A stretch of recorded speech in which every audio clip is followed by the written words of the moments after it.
इस वक्त एक बड़ी खबर हमें करौली से मिल रही है, जहां भ्रष्टाचार के मामले में निलंबित सभापति रशीदा खातून की मुश्किलें बढ़ गई हैं। बीजेपी नेता गजेंद्र भारद्वाज ने इसे लेकर मामला दर्ज करवाया है। सभापति सहित 4 लोगों के खिलाफ ये मामला दर्ज करवाया गया है। सभापति रशीदा खातून, मनोनीत पार्षद अमीनुद्दीन, पैनल एडवोकेट इकरामुद्दीन, तत्कालीन आयुक्त नरसी मीणा के खिलाफ मामला दर्ज करवाया गया है।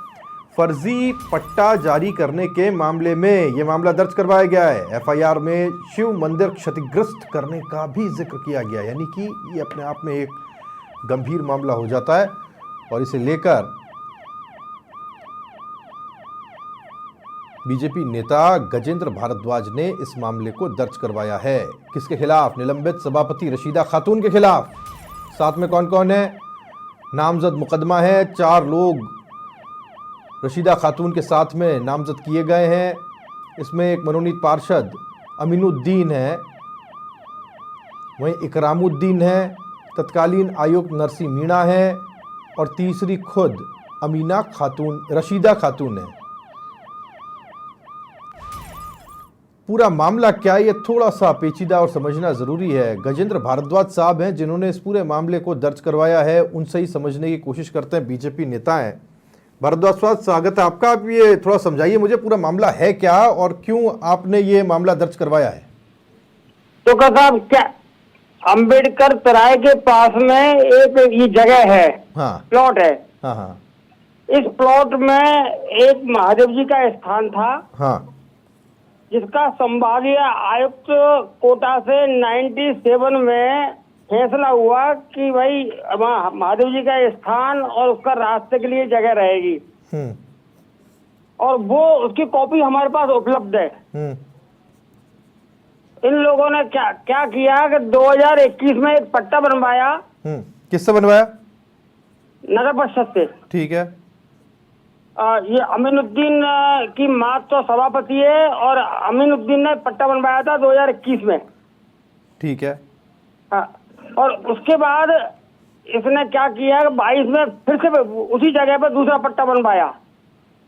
अच्छा, और इस बार 2021 के पट्टे में बाकायदा रास्ता दिया हुआ है, बाकायदा वो महादेव जी के स्थान की पट्टा और उपलब्ध है। कागज मेरे पास है, आपको जब चाहिए मैं भेज दूंगा, मेरे मोबाइल में पड़े हुए। अच्छा, ये 2022 में नया पट्टा बनवाया और उसमें कोई जगह नहीं छोड़ी गई? उसमें ना तो रास्ता छोड़ा है, ना महादेव जी का कोई स्थान छोड़ा है। सामने गुर्ज में एक हनुमान जी थे, सारा गायब कर दिया।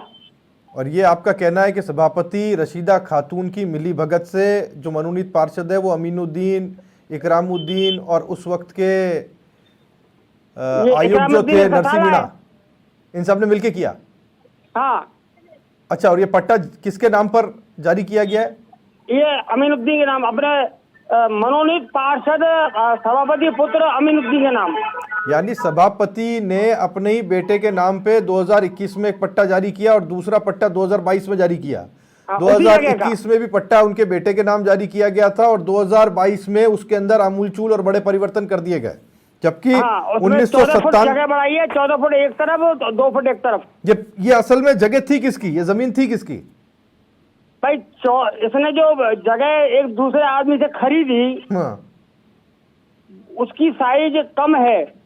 अच्छा, और जो सरकार की जो जगह है नगर परिषद की, उस जगह में से इसने दबा लिया। ठीक है। आपने जब आप पुलिस के पास गए फिर क्या हुआ? मैंने एफआईआर दर्ज कराई है, सारे डॉक्यूमेंट दिए। ठीक है, हमारे पास सारे प्रमाण है। ठीक है। हाँ, तहसीलदार करौली ने इसकी पूरी जांच की है सरकार के आदेश से। क्या आया जांच में? जांच में ये दोषी पाया गया है। इसके तो कई मामले हैं। ठीक है। आपका कौन सा निजी ऐसा इनके साथ विवाद है, वो भी थोड़ा समझाइएगा गजेंद्र जी। मेरा इससे कोई विवाद ही नहीं है आज तक। तो आप ये काम सारा जनहित में कर रहे हैं? जनहित में कर रहे हैं। अच्छा, मेरी इसकी कोई लड़ाई नहीं है। आप बाहैसियत हैं क्या? आप बीजेपी नेता हैं और क्या हैं आप बीजेपी में? क्या कोई पोस्ट वगैरह है आपकी? मैं पहले भाजपा का पूर्व जिला आईटी कोऑर्डिनेटर था। हाँ। 2019 के बाद फिर मैं उससे खुद ने इस्तीफा दे दिया, अच्छा, क्योंकि मुझे समय नहीं मिलता था, अभी क्या हो आप? इसलिए निजी कारणों से दिया है। अभी क्या हो आप? अभी तो बस साधारण कार्यकर्ता है, अच्छा, बीजेपी के ही साधारण कार्यकर्ता हैं आप? सामाजिक कार्यकर्ता है, उसका जो समाज के लिए कोई अच्छा अच्छा, काम होता है बीजेपी वो के कर कार्यकर्ता लेते हैं। नहीं है आप सामाजिक कार्यकर्ता हैं। बीजेपी से आपका कोई लेना देना नहीं है, ये कह रहे हैं ना आप? नहीं क्यों नहीं है, बीजेपी, हम बीजेपी के नेता हैं। अच्छा, आप बीजेपी के नेता हैं और सामाजिक कार्यकर्ता हैं, दोनों हैं? हाँ बिल्कुल। अच्छा अच्छा, ठीक है। तो अब आप क्या चाहते हैं, क्या कार्रवाई हो? भाई इस पर ये कार्रवाई होनी चाहिए, जो इसने जो फर्जीवाड़ा किया है। ठीक है, ठीक है, चलिए, ये मुद्दा आपने हाँ? उठाया है, ये हमारे सामने आया, हमने दर्शकों तक पहुंचाया। पूरा मामला क्या है मैं अपने दर्शकों को समझाते चलता हूँ। बहुत शुक्रिया गजेंद्र भारद्वाज जी। ये क्या शिकायत करता है, इन्होंने एफआईआर दर्ज करवाई है और शिकायत दर्ज करवाई है 4 लोगों के खिलाफ। अब मैं थोड़ा सा इसको बहुत आराम से समझाने की तसल्ली से कोशिश करता हूँ। निलंबित सभापति है रशीदा खातून, उनके खिलाफ ये मामला दर्ज करवाया गया है। दूसरा, इसमें इनके साथ में 3 लोग और नामजद किए गए हैं। एक का नाम है अमीनुद्दीन, जिनको खुद को ये पट्टा जारी किया गया, ये पुत्र लगते हैं रशीदा खातून के।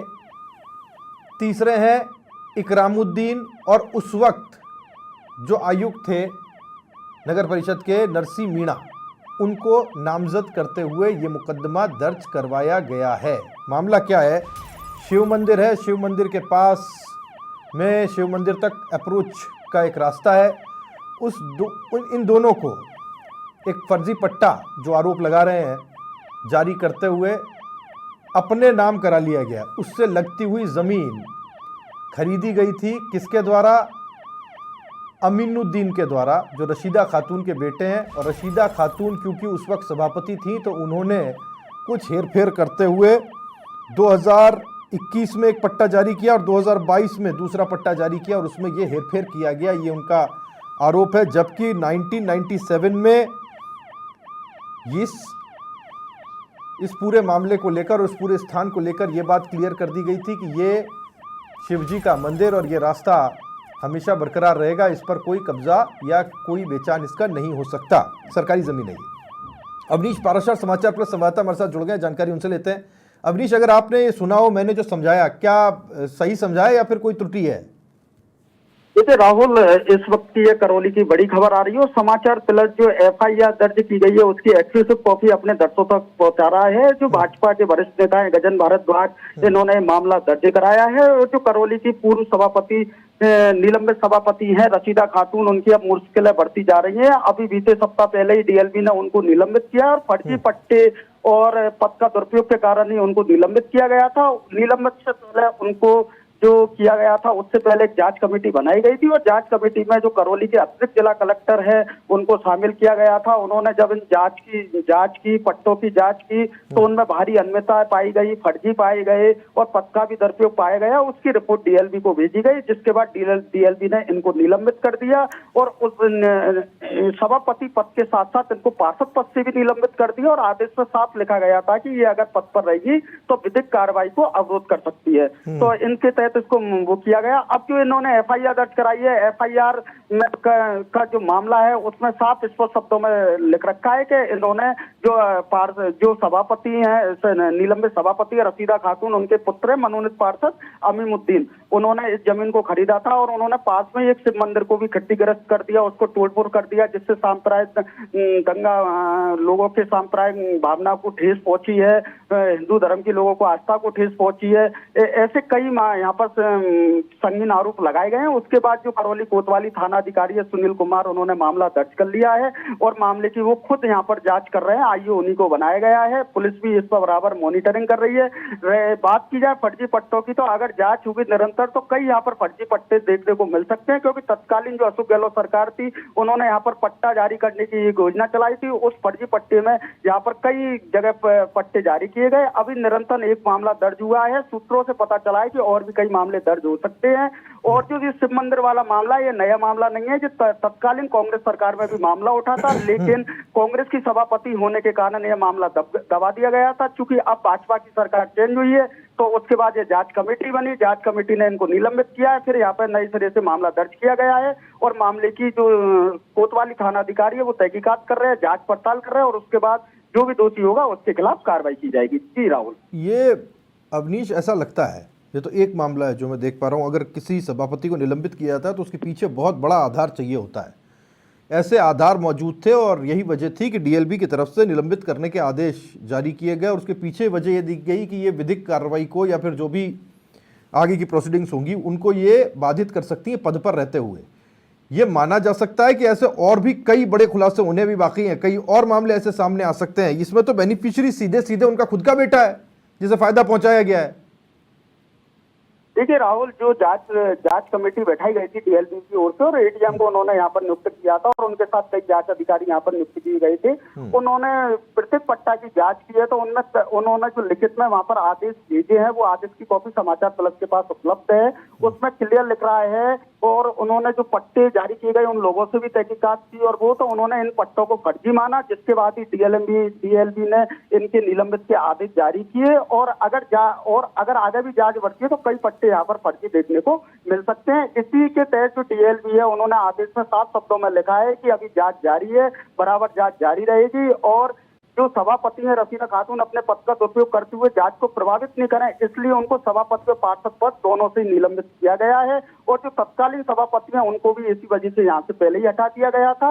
निरंतर जांच जारी और भी कई मामले यहाँ पर देखने को मिलेंगे। फिलहाल जो खास अपडेट यही है कि इनके तहत 420, 120 और एक अन्य संगीन धाराओं के तहत मामला दर्ज कर लिया गया है। पुलिस मामले की जांच कर रही है और भी कई अन्य मामले खुलने की पूरी आशंका यहाँ पर बताई जा रही है। जी राहुल, एक छोटी सी बात और, अगर हम तटस्थ किसी चीज को देख रहे हैं, गजेंद्र भारद्वाज और रशीदा खातून के बीच में, रशीदा खातून अगर सही नाम बोल रहा हूं, इन दोनों के बीच में क्या कोई राजनीतिक प्रतिस्पर्धा है?